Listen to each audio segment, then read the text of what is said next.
2 जुलाई 1995 रात के करीब 10 से 11 बजे के आसपास एक अशोक होटल एंड रेस्टोरेंट के पास में आग की कुछ लपटें ऊपर उठते हुए नजर आती है। ये अशोक होटल कैनॉट प्लेस के सामने और जनपद होटल के बैक साइड में था।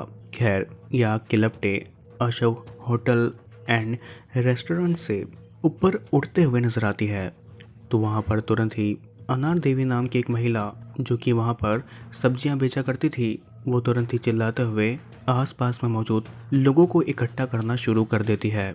वहीं उस महिला की आवाज़ सुनकर और ये शोर शराबा सुनकर वहाँ पर कई सारे लोग इकट्ठा हो जाते हैं और वे सारे लोग मिलकर ये देखते हैं कि अशोक होटल में लगी आग की लपटें काफ़ी ज़्यादा ऊपर तक जा रही थी। वहाँ पर मौजूद एक शख्स जिनका नाम अब्दुल नाजिर था, वो तुरंत ही अंदर झांकने की कोशिश करते हैं। तभी अब्दुल जी ये देखते हैं कि रेस्टोरेंट के अंदर 2 लोग मिलकर कुछ जलाने की कोशिश कर रहे हैं। वे तुरंत ही होटल के अंदर चले जाते हैं जहां पर वे होटल के मैनेजर केशव कुमार से मिलते हैं और फिर उनसे ये पूछते हैं कि तुम इस तंदूर में क्या जला रहे हो? आग को बुझाने के बजाय तुम तो इस आग को भड़का रहे हो। तभी होटल के मैनेजर अब्दुल जी से ये कहते हैं कि इसमें हम यूथ कांग्रेस के कुछ पुराने पोस्टर वगैरह को जला रहे हैं। पर अब्दुल जी को इस बात पर यकीन नहीं होता है और वो तुरंत ही तंदूर के पास जाकर ये देखने की कोशिश करते हैं कि आखिर वे लोग सच में क्या जला रहे हैं। तभी केशव जो कि उस होटल का मैनेजर होता है, वो अब्दुल जी को वहीं पर रोक कर ये कहता है कि हम तो बस बैनर ही जला रहे हैं, तुम्हें इससे क्या आपत्ति है? और इतना कहकर होटल के मैनेजर अब्दुल जी को होटल से बाहर भेज देते हैं। मगर यहाँ पर अब्दुल जी को कुछ शक होता है क्योंकि एक अजीब सी स्मेल भी काफ़ी तेज़ी से आ रही थी, जैसे कोई मांस के टुकड़े को जलाने की कोशिश कर रहा हो। और अब्दुल जी को ये भी डर था कि कहीं ये आग की लपटें भड़कते हुए आस पड़ोस की बिल्डिंग में ना लग जाए। वही थोड़ी ही देर बाद अब्दुल जी पीछे में मौजूद दीवार को फांद कर इस बार डायरेक्ट अंदर चले जाते हैं। पर वहाँ पर केशव उसे फिर मिल जाता है और वो उसे रोकने की कोशिश करता है। केशव उसे फिर समझाता है कि हम पुराने पोस्टर वगैरह जला रहे हैं, मगर केशव का उसे रोकना और उसकी घबराहट देखकर उसका शक और गहरा हो जाता है और अब्दुल जी ज़बरदस्ती उस तंदूर के पास में पहुंच जाते हैं। और अब्दुल जी जैसे ही उस तंदूर के अंदर झांक कर देखते हैं तब उनकी आंखें फटी की फटी रह जाती है। आखिर उस तंदूर में ऐसी क्या चीज़ जलाई जा रही थी और आखिर ऐसी क्या चीज़ देखकर अब्दुल जी की आंखें फटी की फटी रह गई थी? आइए जानते हैं इस कहानी का पूरा सच इस वीडियो में। स्वागत है आप सभी का क्राइम ट्यूब में और आप लोग देख रहे हैं the brutal murder case of Naina Sahani.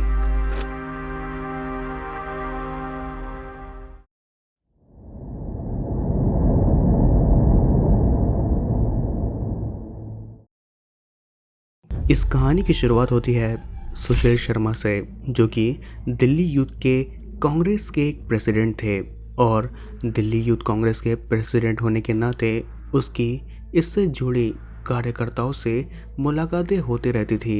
इन्हीं मुलाकातों के दौरान उनकी मुलाकात एक दिन नैना सहानी जी से होती है और इन्हीं मुलाकातों के दौरान सुशील शर्मा अपना दिल नैना सहानी के ऊपर खो बैठता है और फिर इसके बाद ये मुलाकातों का सिलसिला बढ़ता है और फिर उन दोनों में धीरे धीरे ही प्यार हो जाता है और फिर ये दोनों ही मिलकर एक मंदिर में जाकर शादी कर लेते हैं और गोल मार्केट एरिया में मंदिर मार्ग रोड पर स्थित एक सरकारी फ्लैट में दोनों पति पत्नी के तौर पर रहने लग जाते हैं। पर सुशील शर्मा इस रिश्ते को कभी समाज के सामने उजागर नहीं करना चाहता था, जिसकी वजह से शादी के कुछ वक्त के बाद ही उन दोनों में लड़ाई होना शुरू हो गई थी। नैना सहानी इस रिश्ते को पूरी दुनिया के सामने लाना चाहती थी, मगर सुशील शर्मा ऐसा नहीं चाहता था और वो हमेशा से बहलाता था, फुसलाता था और उसे मार पीट करके उसे शांत कर देता था। नैना आसानी से ये सब सुन सुन कर थक चुकी थी और इन्हीं सारी चीज़ों से नैना परेशान होकर अपने पुराने दोस्त मतलू से बातें किया करती थी। पर सुशील शर्मा को तो नैना सहानी का मतलब से इतना करीब तरीके से बात करना बिल्कुल भी पसंद नहीं था।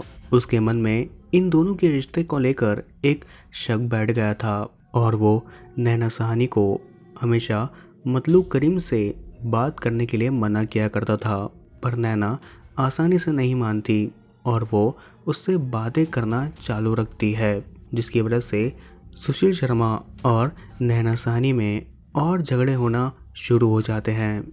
नैना सहानी अपने पति से इतना दुखी हो गई थी कि वो उसे हमेशा के लिए छोड़कर ऑस्ट्रेलिया जाने का प्लान बना चुकी थी, जिसके बारे में वो अक्सर अपने दोस्त मतलू से बात किया करती थी और उसी की मदद से नैना सहानी ऑस्ट्रेलिया जाने का प्लान बना रही थी। 2 जुलाई 1995 की शाम को लगभग 7:30 बजे के आसपास हमेशा की तरह सुशील शर्मा अपने मंदिर मार्ग के फ्लैट 8/2 में पहुंचता है। एंड जब वो अपने घर पहुंचता है तब वो ये देखता है कि नैना सहानी घर के लैंडलाइन पर किसी से बात कर रही है और अपने पति को देखते ही वो तुरंत ही फ़ोन कॉल को कट कर देती है। यहाँ पर सुशील शर्मा नैना सहानी को ये पूछता है कि तुम भला किससे फ़ोन कॉल पर बात कर रही थी, पर नैना सहानी कोई भी जवाब ना देते हुए शराब का गिलास उठाकर वहाँ से चली जाती है। इस बात पे सुशील शर्मा काफ़ी ज़्यादा गुस्सा हो जाता है और वो तुरंत ही लैंडलाइन के रिसीवर को उठाकर लास्ट डायल नंबर को तुरंत ही रीडायल करना शुरू कर देता है। उसकी हमेशा से आदत थी कि जब भी वो शाम को अपने घर में वापस लौटता था तो वो एक बार लैंडलाइन से रीडायल करके नंबर पर ज़रूर कॉल करता था, ताकि वो ये चेक कर सके कि नैना सहानी किससे बात करती है। पर उस दिन नैना बिना कोई जवाब देकर वहाँ से चली गई थी। तो उस समय सुशील शर्मा को काफ़ी ज़्यादा गुस्सा आया था, लेकिन जब उसने नंबर को रीडायल किया तब दूसरी तरफ नैना सहानी का पुराना दोस्त मतलूब करीम फ़ोन को उठाता है। यहाँ पर सुशील शर्मा पहले से ही मतलूब करीम को पहले से ही जानता था, तो वो उसकी आवाज़ को बिना किसी दिक्कत से पहचान लेता है और वो तुरंत ही ये कंफर्म करके फ़ोन कॉल को कट कर देता है। यहाँ पर सुशील का गुस्सा और भी ज़्यादा बढ़ जाता है और वो सीधे ही नैना के पास में जाकर ये पूछता है कि मेरे इतने मना करने के बावजूद भी तुमने अपने दोस्त मतलू से क्यों बात की। इस बात पर नैना सहानी सुशील से ये कहती है कि तुम्हें इससे क्या मतलब, मैं किसी से भी बात करूं, तुम्हें क्या आपत्ति है। और नैना सहानी के इसी एक जवाब ने सुशील शर्मा को इतना ज़्यादा गुस्सा दिला दिया कि उसने अपना लाइसेंस रिवॉल्वर निकालकर एक के बाद एक गोली चलाकर नैना सहानी को मौत के घाट उतार दिया। यहाँ पर एक गोली नैना के गर्दन पर लगती है और दूसरी गोली सर पर लगती है और तीसरी गोली मिस हो जाती है और इसी की वजह से नैना की वहाँ पर बुरी तरीके से मौत हो जाती है। वहीं नैना की मौत के थोड़ी देर बाद ही जब सुशील शर्मा का गुस्सा शांत होता है तब उसे होश आता है और उसे ये लगता है कि उसने ये क्या कर दिया है, क्योंकि ये सब जो भी कुछ हुआ था वो अचानक से गुस्से में हुआ था। ये कोई प्री प्लान मर्डर नहीं था, इसलिए वो बहुत ज़्यादा घबरा जाता है और तब उसे ये एहसास होता है कि उसने बहुत बड़ी गलती कर दी है। इसके बाद वो लाश को एक बड़ी सी काली कलर की पॉलीथीन में डालता है और उसके ऊपर एक बेडशीट को लपेट देता है और इसके बाद वो घर में मौजूद सारे खून के धब्बों को साफ करने लग जाता है। ये सब करते करते सुशील को रात के करीब 9 बज चुके थे, जिसके बाद वो डेड बॉडी को घसीटते हुए घर से बाहर लेकर आता है और अपनी कार वाइट कलर की मारुति 800 में उस डेड बॉडी को डाल देता है और तेज़ी से अपनी कार में बैठकर वहाँ से निकल जाता है। अब उसे ये समझ नहीं आ रहा था कि वो क्या करे। उसके दिमाग में यही चल रहा था कि बस किसी भी तरह से वो इस लाश को ठिकाने लगा दे, क्योंकि अगर लाश मिल गई तो उसकी सारी पोल खुल जाएंगी। यही सोचते सोचते वो अपनी कार को दिल्ली के कई रोड में घुमाता है।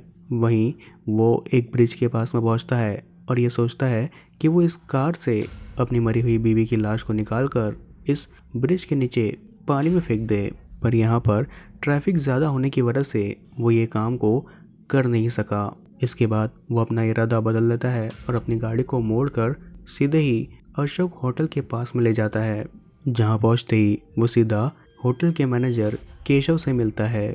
दरअसल ये hotel and restaurant Sushil Sharma का ही था, जिसकी सारी जिम्मेदारियां उसने उस होटल के मैनेजर केशव को दे रखी थी। वहीं होटल पहुंचने के बाद सबसे पहले सुशील केशव से ये कहता है कि होटल में मौजूद जितने भी कस्टमर्स हैं उन्हें ये कहकर बाहर निकाल दो कि होटल में खाना खत्म हो गया है।